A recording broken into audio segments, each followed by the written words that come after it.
नमस्कार, times of Swaraj में आप सबों का स्वागत है और मैं हूं संतोष सिंह।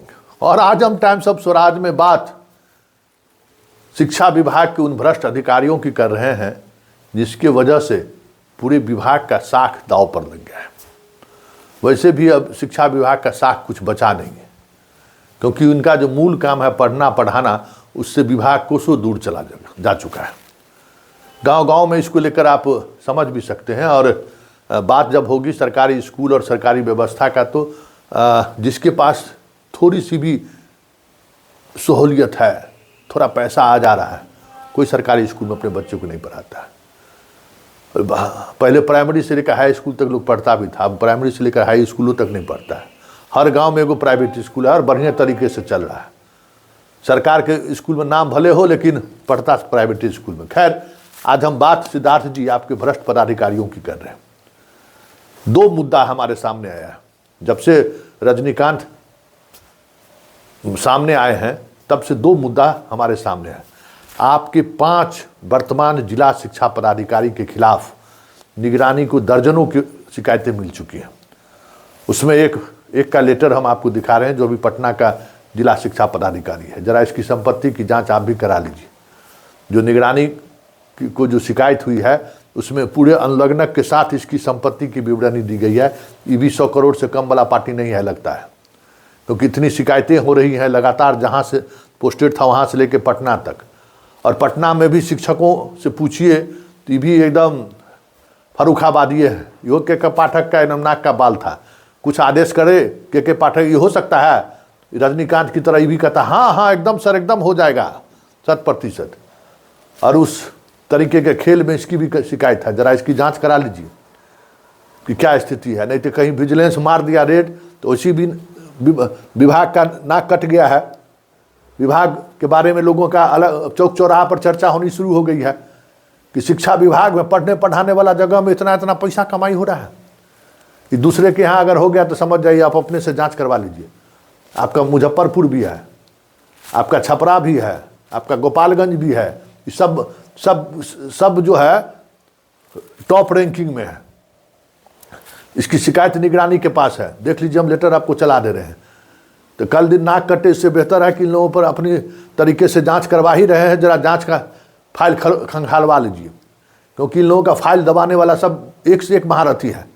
जरा चेक करिए। ये रजनीकांत को दिसंबर में ही, पिछले दिसंबर में इस पर प्रोसीडिंग की प्रक्रिया शुरू हुई थी।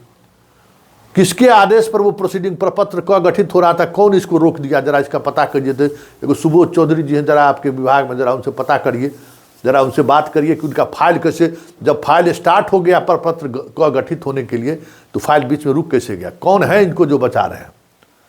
इसी तरीके से आप किशनगंज में आपने पदभार ग्रहण करते ही सभी जिला के डीएम को आपने लिखा था कि जो भी डेवलपमेंट का काम हुआ है, बेंच डेस्क खरीदाया है, समरसेबुल खरीदाया है, गराया है, फैब्रिक बिल्डिंग बना है, थारी कटोरा गिलास खरीदाया है, उसकी जांच के लिए कमेटी बना दीजिए।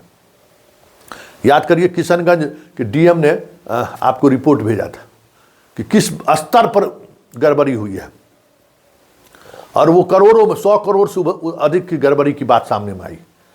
आप उस समय के वर्तमान जिला शिक्षा पदाधिकारी और पूर्व जिला शिक्षा पदाधिकारी, डीपीओ, पूर्व डीपीओ सहित 8 लोगों को आपने निलंबित किया। निलंबन हुए कई माह बीत गए हैं, लेकिन पता नहीं विभागीय कार्रवाई किस तरीके से चल रही है, हमें नहीं मालूम है। आधा वेतन मिल रहा है ना। इन लोगों ने वित्तीय अनियमितता की है। ये लोग गलत तरीके से पैसे धन अर्जित किया है, और इस पर विभागीय कार्रवाई चलेगी। क्या आपको लगता नहीं कि इन पर क्रिमिनल केस होना चाहिए? क्या आपको लगता नहीं कि इसकी विजिलेंस से जांच होनी चाहिए? क्या आपको लगता नहीं है कि इकोनॉमिक ऑफेंस या ईडी को इस मामले को संज्ञान में लेना चाहिए? उसको आप पत्र लिखिए कि इस तरीके से उन्होंने लूट मचाई है। विभागीय जांच जो है, क्या जांच करेंगे? जहां पैसे का लेन देन का सवाल है, जहां 50 रुपया का थाली गिलास जो है 200 रुपया में खरीदा गया है। आपको मालूम है क्या हो रहा है आपके विभाग में? कोदाली, बाल्टी, रस्सी, क्या कहते हैं, पानी पटाने वाला, ये सब का 5-6 गो का इक्विपमेंट का एगो सेट है। उसका दाम ये लोग 5,000 रुपया रखे हुए हैं। 5,000 रुपया में वो इक्विपमेंट सेट हेडमास्टर साहब को कह रहा है कि खरीद के रखिए और 5,000 रुपया भेज दीजिए एजेंसी को। अब आप समझ जाइए, कोदाली का दाम है, कोदाली और खुरपी सब का दाम 5,000 रुपया। इस स्तर पर लूट लगती, ये कोई विभागीय जांच का मुद्दा है? ये तो सीधे सीधे पैसा का लूट है। समरसेबुल 350 फीट अगर गाड़ना था और गाड़ा है 85 फीट, उसको बनाना था, पानी का पूरा सप्लाई चेन, पैसा ले लिया, बेंच सप्लाई का पूरा पैसा ले लिया, सप्लाई नहीं किया, तो उसमें विभागीय जांच क्या होगा कि सीधे FIR होगा? तो ये कौन बचा रहा है सिद्धार्थ जी, जरा इसको पता करिए कि किशनगंज के सारे लोग आज कई महीने से सस्पेंड है। कुछ लोगों का तो सस्पेंशन भी टूट गया है, जिसको आप वित्तीय अनियमितता के आरोप में जिन लोगों को आपने, घोटाला लूट के आरोप में जिन लोगों को सस्पेंड किया है, कुछ लोगों का आपके स्तर पर, मतलब आपके विभाग के स्तर पर उसका सस्पेंशन भी टूट गया है। देखिए, आप इस सब पर ज़्यादा थोड़ा ध्यान दीजिए, नहीं तो जोगेंद्र जी आपके यहाँ है, ये है, दे दीजिए उनको इस जिम्मा, सुधार जाएगा ये लोग। वो सुधारने के लिए परफेक्ट अधिकारी आपके पास है। और जो आपके पास गड़बड़ है, 1-2 दिन में रिटायर होइए रहा है, 1-2 महीना में रिटायर होइए, एगो इस महीना में रिटायर हो रहा है, एगो फरवरी में रिटायर हो जाएगा, तो बहुत सुकून मिल जाएगा शिक्षा विभाग को भी। दूगो जो महाभ्रष्ट चोर आपके यहाँ है, वो यही 1-2 महीना में रिटायर होने वाला है, बड़ा सुकून मिलेगा शिक्षा विभाग को। एकदम चिन्नी चोर है, चिन्नी चोर। वैसे खास वो सवाल नहीं है, विभाग का साख अगर बचानी हो, विभाग के बारे में जो एक पब्लिक ओपिनियन बनना शुरू हो गया है कि बाप रे शिक्षा विभाग में तो बाप रे बाप पैसे पर सोता है अधिकारी, ये बात समझिए। गांव सिद्धार्थ जी, गांव गांव में चर्चा हो रहा है। बिहार में पहली बार इस तरीके की चर्चाएं हो रही है कि पैसा पर, पलंग पर पैसा बिछा के सुतै छे अधिकारी। रे बाबा, एते शिक्षा विभाग में लूट मचल छे। तो ये जो नीतीश कुमार का इमेज जा रहा है पब्लिक, ये नीतीश कुमार का इमेज जा रहा है। इसलिए सिद्धार्थ जी, आपको और इस मामले में कठोरता से कार्रवाई करनी चाहिए। शिक्षा विभाग किस तरीके से लूट मचा रखा है, इसका अंदाजा शायद आपको ना हो, लेकिन पब्लिक सब देख रही है, क्योंकि ये आपका गांव गांव तक ये भ्रष्टाचार पहुंचा है। और देख रहा है कि किस तरीके से 250-300 का बेंच जो है सो 5-5 हज़ार में खरीदाया है, 700-800 का बेंच किस तरीके से 6,000-5,000 में खरीदाया है। समरसेबुल आधा गाड़ा आधा भाग गया और सारा पैसा उठा लिया, सब गांव वाला देख रहा है। और आपका अब आप कहते हैं कि शिक्षा समिति से आपने अप्रूवल ले लिया, के पाठक के अभियुक्त बनाइए ना। शिक्षा समिति को बाईपास करने के लिए तो के पाठक चिट्ठी निकाले थे, कोई कमेटी नहीं देखेगा, तुम लोग अपने खरीदो और तुम लोग अपने जल्दी जल्दी काम करो। शिक्षा समिति को हटाने वाला कौन हटाया?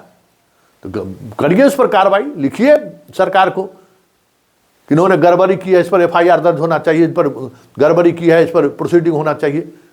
के पाठक का भी तो दिमाग जगह पर आना चाहिए कि आप अगर विभाग के हेड हो गए, इसका मतलब कुछ भी कर देंगे, कानून से ऊपर आप थोड़ी हो जाइएगा। जितना योजना मद और गैर योजना मद के जितने पैसे खर्च हुए हैं स्कूल के निर्माण में, आज विभाग के पास कोई पैसे नहीं है। विभाग दिवालिया, स्कूल तक दिवालिया हो गया है। स्कूल का डेवलपमेंट शुल्क का जितना पैसा था सब निकल गया कि सबको खरीद के जल्दी जल्दी भेजो। अरे भाई ठीक है, खरीद के भेजे, लेकिन इस तरीके से जो लूट मचा है, उस लूट की वजह से जो विभाग की बदनामी हुई है, गांव गांव में अब बेंच टूटने लगा है। लोग देख रहा है ना, गांव का आदमी के देखिए बेंच टूटने लगा है, डेस्क टूटने लगा है, जो शौचालय बनाया गया था शौचालय टूटने लगा है। लोगों को लगा था कि दशकों बाद स्कूल में बेंच पहुंचा है, व्यवस्थाएं बदल रही हैं, स्कूल में गेट बन रहा है, सब लोग खुश थे, शिक्षक आ रहे हैं, पढ़ा रहे हैं। लेकिन इस तरीके से लूट मचा देगा ये किसी ने नहीं सोचा था। 3 अधिकारियों की सूची हमने जारी कर की है, इसको जरा सिद्धार्थ जी दिखवा लीजिए, क्योंकि विजिलेंस की कार्रवाई तेज होगी। जितना ये लोग पैरवी कर रहे हैं कर ले, खबर तो हम चलाएंगे विजिलेंसों के तक कि आखिर संजय कुमार का ये आवेदन देख ही रहे हैं, दिसंबर 2024 का ये आवेदन है, 23 का, समझ जाइए 1 साल बीत गया। कहाँ गया ये? ऐसा 7 आवेदन इनका है। कौन कुंडली मार के विजिलेंस में बैठा हुआ है भाई? जरा जांच कराइए ना, पटने में भी है, पूरा सब कुछ पता चल जाएगा कि कहाँ कहाँ अपार्टमेंट खरीदे हैं, कहाँ कहाँ निवेश किए हुए हैं, सब कुछ जानकारी इस आवेदन के साथ दिया हुआ है। जरा हो जाए, जब कार्रवाई हुआ है तो हो जाए ना, कम से कम नीतीश जी का चुनावी वर्ष में कुछ साख तो वापस आ जाएगा। जैसे के पाठक की वजह से साख उनका वापस आया था लोकसभा चुनाव के दौरान, तो लोगों को लगा कि हाँ बड़ा व्यवस्था का सुधार हो रहा है। भले उसके आड़ में एक बड़ी लूट हुई, तो अब लूट करने वाले को जेल भेज दीजिए, तो लोगों को शांति महसूस होगी कि चलिए सब जेल गया। लेकिन सिद्धार्थ जी, अब आपको इस डिपार्टमेंट पर खास नज़र रखनी होगी। मुख्यमंत्री के साथ हैं, रहिए, लेकिन अब इस पर और खास नज़र रखने की जरूरत है, क्योंकि बहुत मुश्किल है। नीतीश कुमार ने आप पर भरोसा किया है ना, तो जरा उस भरोसे पर खड़े उतर जाइए और बढ़िया से इस सब चोरबा सब जितना भ्रष्ट सब है, थोड़ा बढ़िया से सबका जो से देख लीजिए। एक बात और चलते चलते सिद्धार्थ जी, जितना कर्मचारी है शिक्षा विभाग का ना, सबका ट्रांसफर प्रमंडल से बाहर कर दीजिए। हमारा एगो आखिरी रिक्वेस्ट है, हमारा खबर आप देखते हैं, हमको पता है, हमारे खबर पर आप गुस्साते भी हैं, हमारे खबर पर मुस्कुराते भी हैं, सब पता है। एक आखिरी आपसे आरजू विनती है कि जितना ही शिक्षा विभाग का कर्मचारी है परमानेंट, सबको बाहर का रास्ता दिखाइए।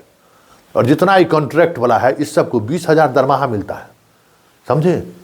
और गाड़ी जो आप जो बहाल अच्छा मार्च तक है, ये जितना ईपीओ डीपीओ सीपीओ बहाल किए हैं, 20 लाख 15 लाख का गाड़ी लेके घूमता है, लिखता है बोर्ड पर डीपीओ। बताइए, डीपीओ तो आपका स्थापना वो तो पदाधिकारी को उसका कुछ और नाम है, बीपीएम। अब बताइए, 20,000 25,000 दरमाहा देते हैं, अब 15 लाख का गाड़ी पर घूमता है। इस सबको एक झटके में जगह पहुंचा दीजिए, बहुत यश होगा आपका।